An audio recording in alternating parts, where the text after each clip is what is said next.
They wouldn't respond to my letters, so I called. How can I handle this? Okay. You called them? You called the collection agency?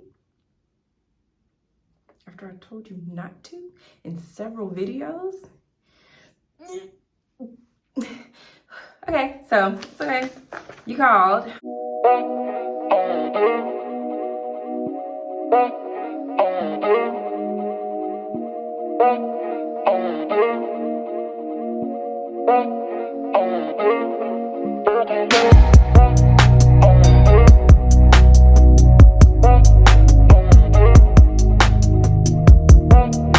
Okay, so in today's video, we're going to be talking about collections, both your regular debt collection and medical collection. So the first question, and I get this one a lot. What is considered validation for collections? Okay, so a signed contract, meaning, your signature, wet ink, and this depends on how you signed for the application, because I get sometimes people will say, well, they sent me back a digital contract or an electronic signature. Well, if you signed it that way, then that will be proof. Like if you apply for something online, so there was no wet ink signature, meaning you didn't use a pen and paper, you didn't go physically into an office, them returning your application or contract to you the way that you submitted it would be validation. All right. Number two, the collection agency or the company, the original creditor, sends a letter stating that this collection agency is now the rightful owner of this debt. Then that will be validation of the debt. Also, if you were to make a payment, like you call the collection agencies, which I never recommend you guys do, but if you call and you make a payment, nobody's paying on a debt that isn't there. So that would typically be validation for a debt. Like let's say you paid on the debt in the past, and now all of a sudden you watched a video that told you, your first step should have been to do a debt validation letter. Well, you can't go back and do a debt validation now because you've already paid the debt, which will be, basically admitting that the debt belongs to you, because who's going to pay for a debt that's not theirs? You know what I mean? So you can't go back and say, okay, let's do a debt validation letter, but now that you've already admitted that the debt is yours, what you need to do is do a pay for deletion, because in this event, like you've already made a payment, so there is no going back and trying to start the process over, All right, so hope that makes sense. Number two, what's the best time to send a debt validation letter? As soon as you get a collection notice in the mail, typically, and hopefully before the collection is ever on your credit report. That will be ideal. That will be the best time to send a debt validation letter, is before the debt even reaches your credit report. Okay. Do I send ID to a collection agency with my dispute letters? No. You don't send them anything, no form of identification, that is. Just send your dispute letter, whether that's debt validation or pay for deletion, failures to validate, whatever it is that you're sending. You don't need to send in anything else with that letter. Okay. All right. I'm willing to settle my collections I have with IC System, but they are telling me they can't delete until payment is made. They wouldn't respond to my letters, so I called. How can I handle this? Okay. You called them? You called the collection agency? After I told you not to in several videos? Okay, so it's okay. You called. I don't know what you told them on the phone, but okay. Here's the thing with settling debt. Companies, creditors, collection agencies particularly, I'm going to stick with collections, they're not required to accept the settlement. They're not required to delete, the payment, like the account, just because you paid. There is no law as of right now. Things are changing. So as of right now, make sure that you continue to watch and listen for updates later on down the line, because, things change, but there's no law that states with collections that they have to accept your settlement or delete the account just because you paid. Like, you have to get them to agree. In the event that they don't want to, they don't want to settle or they don't agree to delete, then you have to make the decision that's best for you.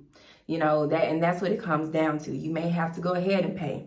You know, if they don't want to put something in writing, then you got to make that decision whether or not, you know, this is beneficial for your overall mental health, not just your credit profile, because we know that lingering debt, credit, all the financial situations, that shit can get overwhelming. It can get annoying. It can get mentally exhausting. It can pull from you, just like any other thing that we go through in life. You have to make that decision. You know, I can't really make that decision for you. So if you got things coming up, if you're about to make a purchase, if you're closing on the house and your realtor told you that, hey, you got to pay this, we don't care at this point about the debt being deleted. You just can't have an outstanding balance or whatever they tell you. Like if you've been instructed, you know, then you have to listen to them. You know, that's kind of that type of, you know, thing. But it just kind of comes down to you taking their word or you continuously trying to get them to agree to delete in writing, you know.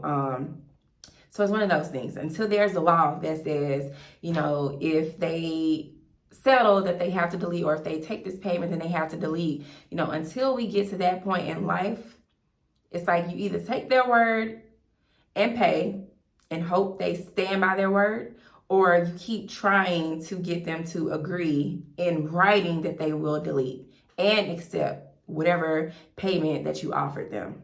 All right? And don't call them no more. No more phone calls. I have a collection account listed on one credit bureau and not the other two. Which letter do I send? So just like with any other account,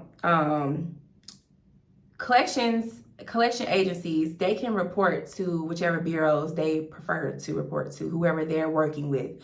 They don't necessarily have to report to all three bureaus. So in this event, you only got to worry about this particular collection on one out of the three credit bureaus. So that's great. So still, the letter you would send would be debt validation. That will always be the first letter you send to collection agencies.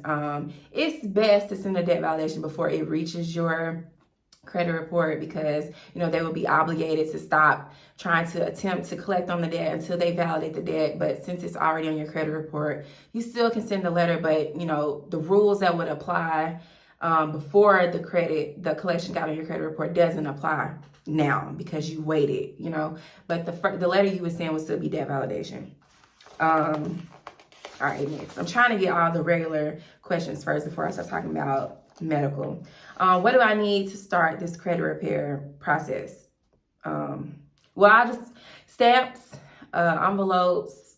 If you want to handwrite your letters, you can do so. Copy paper, a printer. I mean, that's all you really need, honestly, to start this process as far as writing your letters, if that's what you mean. It doesn't take much, you know, it doesn't require much off top. What do I do if they validate debt? Well, if they validate the debt, then you send a pay for deletion letter. And then you wait till they respond. Either they're going to agree to accept your offer and delete the account, or they're going to agree to one or the other. But if they validate the debt, then your next step would be pay for deletion. I know somebody's going to ask, you know, what should I offer? How much should I pay? Well, that depends on your balance owed and how much you can afford to pay. You don't want to offer something that you can't afford to pay in the event that they do agree to accept your settlement. Okay, so don't think, okay, if I offer this amount, then you know my chances of them agreeing to delete and everything will be higher. But offer that something that you can afford to pay. What do I do if they don't validate the debt? Send this letter that I have on the screen, the failure to validate letter. You do have other options though. You can file a CFPB complaint. Follow the prompts in regards to collections as far as not validating debt. You can also contact the credit bureaus directly and let them know that this particular collection agency is reporting a debt that they didn't validate, especially if this debt validation letter was sent during the time, because you have 30 days. Like when they send you a collection notice initially, you know, you have 30 days to respond. And if you don't respond, then it can report. But if you responded within time and they still reported the debt without validating, then you may be able to get the account legally removed for them violating the FDCPA. So yeah, that's that. Now we're going to move on to medical collections. My medical collections that are $500 are still on my credit report. What do I do? So I know everybody's familiar with the new laws that just came into place starting July 1st in regards to medical collections, but the removal of medical debts that are $500 or less won't start until next year. So that will be starting in 2023. They haven't put like a specific date yet, but it will start in the beginning of 2023. So either hold off and wait till they fall off then, or do pay for deletion if you know it's yours. Try to get on the payment plan or figure out, in the meantime, why this particular account is in collections. If you have insurance, was there a mistake? Did something happen? Was there a delay? Things like that. But they won't be removed and stuff like that, or not be reporting until 2023. Is it legal for medical debt to go into collections? So yes, it is legal for medical debt to go into collections if you don't pay. You have, well, it was 6 months, now it's a year for unpaid medical debt to go to your, get put into collections and be on your credit report. But, just like with any other debt, if you leave a balance outstanding, then at some point they're going to turn you over to collections, and then it will be on your credit report. And that's the same for medical collections. Now, there are laws that collection agencies have to abide by in regards to, their collection practices, but it's illegal for medical debt to be placed with collection agencies. I believe that was it in regards to medical debt. Now, just some best tips and practices in regards to collections, period. When you first get a collection notice in the mail, your best bet is to send a debt validation letter right then and there, because you could potentially stop a collection from ever reaching your credit report if you just send them a debt validation letter. Oftentimes, these collection agencies can't validate debt, so you probably won't even hear from them again. And in the event that happens, your next best bet will be to go ahead and settle the debt with the original creditor, so this particular account won't keep getting turned over to different collection agencies. If a collection agency calls you, you should tell them to send all correspondence to you through mail. If a collection appears on your credit, the first thing you need to do is figure out why. So, and what, figure out more information. So you would do so by sending a debt validation letter. Now, if collection gets deleted from one credit bureau and not the other, you want to send this letter that I have on the screen called the follow suit letter to them directly, and they're under no obligation to delete the account just because another credit bureau did, because they're all separate entities. But this is just a way to try to use an advantage that, hey, I got this account deleted from this bureau, so what information do you have that they don't, which is the reason why you continue to allow this account to report. So those are just some collection practices. It's not a requirement to send your letter certified, but if I'm writing a collection agency, I know that they're under a particular law that they have to respond within 30 days.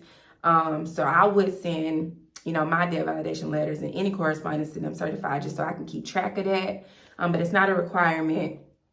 Just make sure y'all not talking to them on the phone. You're not agreeing to make payments over the phone. You're not agreeing to settle the debt over the phone without getting anything in writing. Have a paper trail always. And that's pretty much that on collections. I mean, if you jump on it fast enough, it won't impact your credit score. And, you'll never have to worry about it being on your credit report. But if you wait too late, then that's when things kind of get, where you have to just keep, going back and forth, especially if you pay and then you got to pay collection. Now you got to try to get them to agree to delete and all that type of stuff. So just get a jump start on it, like when they first reach out to you. That way it's not as hard to get the debt removed. Because once it's on your report, it's like now you're in their court. The ball is in their court. You got to play by their rules. But before it reaches your account, they'll be more willing to work with you, probably accept a lower settlement amount, especially if they validate the debt, or if they can't validate the debt. Like, it's better before it reaches your report. Got that? So act fast in regards to collections. But if y'all have any other questions pertaining to collections, leave a comment below. And as always, I'll answer. But follow me on all my social media platforms. All of the links will be in the description box below. If you're interested in having an email consultation that will possibly lead to a Zoom consultation in the event that I have questions for you, the link for that will also be in the description box. But that's all I have for now. I will see you guys tomorrow, because I'm going to try my best to post every day in August. Peace.